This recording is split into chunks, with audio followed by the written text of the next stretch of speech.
안녕하세요. 단국대학교 GCC 연구소 연구원 강원구입니다. 오늘 다룰 주제는 스포츠워싱입니다. 여러분은 정치와 스포츠가 어떤 연관이 있다고 생각하시나요? 보통의 경우에는 정치와 스포츠는 그렇게 연관이 없다고 생각하실 가능성이 높을 것 같습니다. 왜냐하면 엄격한 룰과 공정한 경쟁을 통해 완성되는 것이 스포츠이기 때문입니다. 하지만 오히려 그런 특성 때문에 정치와 스포츠가 연관되기도 합니다. 플레이에 영향을 미칠 수 있는 것이 바로 정치이기 때문이죠.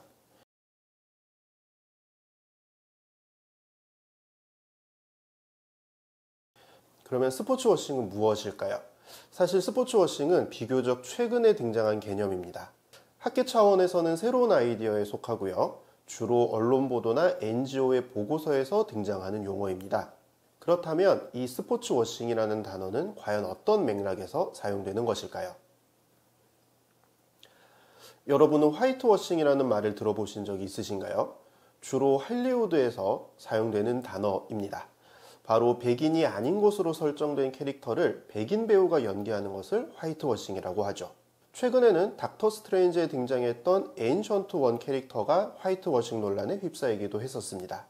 원작에서는 에인션트 원이 티베트 출신의 남성 캐릭터이지만 영화에서는 백인 여배우인 틸다 스윈튼이 연기했기 때문입니다. 이처럼 백인이 아닌 캐릭터의 특성을 지우고 백인의 특성을 입히는 것을 바로 화이트워싱이라고 하는데, 스포츠워싱은 화이트워싱과 비슷한 맥락의 단어입니다.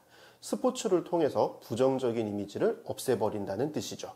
용어는 조금 생소하죠. 그렇지만 이 스포츠워싱이라는 개념은 우리에게 이미 익숙하기도 합니다. 예를 들어 전두환 정권 때 프로야구를 출범시켰던 것도 일종의 스포츠워싱이라고 할 수 있습니다. 정치에 대한 국민들의 관심을 돌리고 정권에 대한 부정적인 이미지를 없애려는 것이었죠. 하지만 요즘 사용되는 스포츠워싱이라는 단어는 결이 조금 다른데요. 권위주의 정권의 대외적인 이미지를 개선하기 위한 목적으로 스포츠를 사용하는 것을 스포츠워싱이라고 합니다. 조금 더 구체적으로 스포츠워싱을 정의해 보도록 하겠습니다. 월드컵이나 올림픽 같은 대규모 스포츠 이벤트를 스포츠 메가 이벤트라고 부릅니다. 막대한 예산과 노력이 투입되기 때문인데요. 이런 스포츠 메가 이벤트를 개최하거나 아니면 세계적으로 인지도가 높은 프로팀에 후원하는 것을 스포츠워싱이라고 부릅니다.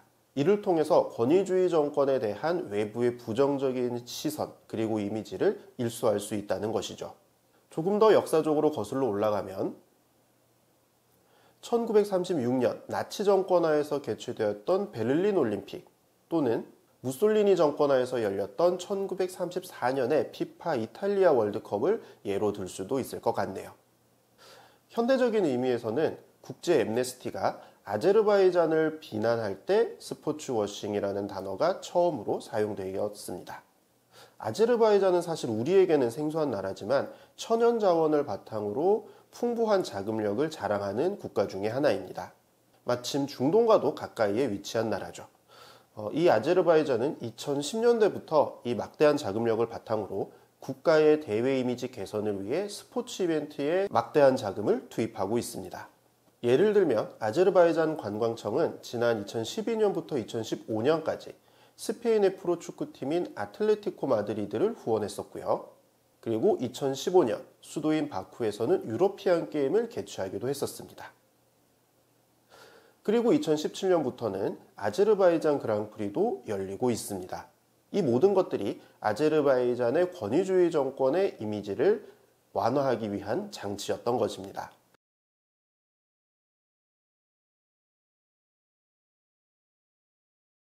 그렇다면 걸프 국가들은 어떨까요? 올해 카타르 월드컵이 예정되어 있죠. 국제 앰네스티를 포함한 세계 유수의 인권단체들은 카타르에서 벌어지고 있는 인권 유린에 대해서 강력하게 비난하고 있습니다. 사실 카타르가 월드컵 개최지로 결정된 2010년 이후 줄곧 지속적으로 인권 유린 문제가 불거지고 있고요. 그런 탓에 카타르가 월드컵을 유치한 것, 그리고 월드컵을 위해서 막대한 자금을 투입하는 것 역시 스포츠워싱이라고 보고 있는 것이죠. 그리고 월드컵 개최 이전에도 카타르를 포함한 걸프 국가들은 외국인 노동자의 인권이 유린되는 대표적인 지역이었습니다. 영국의 가디언지는 2009년 이후 카타르에서 사망한 네팔 출신의 노동자들의 대부분의 사망 원인이 열사병이라는 것을 밝혀낸 연구를 인용하여서 현재까지도 카타르의 노동자 인권 문제에 대해 지속적으로 문제를 제기하고 있는 중입니다. 이에 카타르 월드컵 조직위원회 측은 일절 반응을 하지 않고 있다가 올해 4월 마지못해 관련 사실들을 인정하면서 외국인 노동자들의 처우를 개선함과 동시에 이에 연루된 업체들의 월드컵 공사 현장 접근을 막겠다는 조치를 발표하기도 했었습니다. 하지만 조금 늦은 감이 있습니다. 왜냐하면 유럽의 여러 다국적 기업들은 이번 월드컵에 대해서 별도의 마케팅을 진행하지 않을 것이라고 밝혔고요. 또 유럽의 일부 국가대표팀들은 카타르 월드컵의 이런 인권 문제에 대해서 지속적으로 강력한 목소리를 내고 있는 실정입니다. 그런가 하면 사우디 역시 스포츠 워싱 논란에서 자유로울 수는 없습니다. 2018년 정부의 비판적이었던 언론인이었죠. 자말 카쇼크지가 암살된 것은 물론이고 예멘 내전이 지속되는 것 등 이런 일련의 사건의 배후로 사우디 왕가가 지목되고 있습니다. 이러한 상황에서 사우디 정부는 비전 2030의 일환으로 스포츠 산업을 집중적으로 육성하고 있습니다. 특히 미국에서 신생 골프 시리즈로 출범한 LIV 인터내셔널이 뜨거운 감자입니다. LIV 인터내셔널은 사우디가 투자한 골프 경기인데 이런 스포츠 워싱 논란과 더불어 기존의 미국 골프 시리즈인 PGA 투어와 강력한 대립각을 세우고 있는 중입니다. 아울러 사우디의 실세인 무함마드 빈 살만 왕세자가 이끄는 사우디 국부펀드는 영국의 뉴캐슬 유나이티드를 인수하고 F1 경기를 개최하는 등 사우디의 이미지 해소를 위한 대규모 스포츠 산업 투자를 단행하고 있습니다. 아울러 카타르 월드컵에 자극을 받은 것일까요? 비교적 빠른 미래에 사우디가 직접 피파 월드컵을 유치하기 위해서 보스턴 컨설팅 그룹을 고용하여 1년의 컨설팅 작업을 진행하고 있기도 합니다. 그리고 마지막으로 바레인 역시 이런 논란에서 자유로울 수는 없습니다. 특이하게도 바레인은 자국민들이 바레인에서 열리는 F1 경기에 대해서 부정적인 시각을 가지고 있습니다. 바레인의 사키르 국제 서킷에서 열리는 바레인 F1은 바레인을 대표하는 스포츠 이벤트인데요.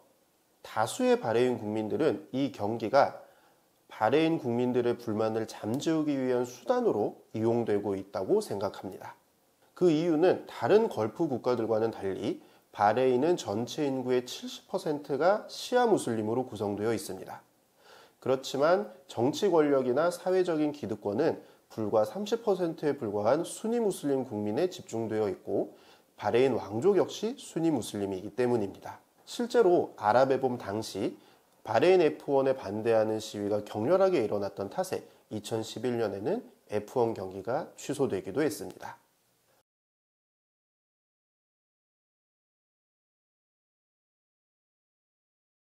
하지만 대부분의 걸프 국가들은 이것을 스포츠 외교라고 생각할 겁니다. 왜냐하면 대규모 스포츠 이벤트들은 국가의 이미지를 개선하고 대외적인 홍보를 하는데 아주 효과적인 수단이기 때문입니다.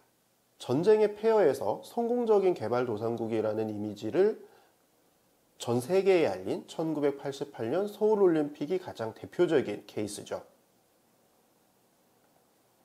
하지만 이러한 이벤트가 항상 성공하는 것만은 아닙니다. 2014년 소치 동계올림픽과 2022년 베이징 동계올림픽은 그다지 성공적이지 않은 스포츠 이벤트라고 할 수 있습니다. 왜냐하면 이 두 가지 이벤트들은 모두 올림픽이 종료된 이후 각각 러시아와 중국의 이미지가 효과적으로 개선되었다는 지표를 전혀 찾아볼 수 없기 때문입니다. 오히려 국가 이미지 제고에 긍정적인 영향을 미치지 못했다고 드러난 것이죠. 걸프 국가들은 막대한 자본을 바탕으로 앞으로도 이런 스포츠 메가 이벤트에 집중적으로 투자할 가능성이 큽니다. 하지만 스포츠 워싱이 아닌 스포츠 외교라는 평가를 받기 위해서는 스포츠 이벤트 자체만이 아니라 글로벌 스탠다드에 맞는 인권 기준 그리고 기본권 보호가 갖춰져야 할 것으로 보입니다.